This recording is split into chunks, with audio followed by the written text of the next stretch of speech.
மனித உடல் மிகவும் சிக்கலான மற்றும் அதிசயமான அமைப்பாகும்.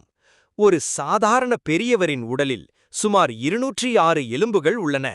இந்த எலும்புகள் உடலுக்கு வடிவத்தையும் ஆதரவையும் வழங்குகின்றன, மேலும் உடலின் உள்ளுறுப்புகளை பாதுகாக்கவும் உதவுகின்றன.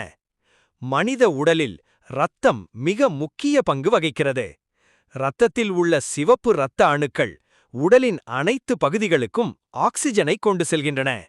ஒரு மைக்ரோ லிட்டர் இரத்தத்தில் சுமார் 4.5 முதல் 5.5 வரை சிவப்பு இரத்த அணுக்கள் காணப்படுகின்றன.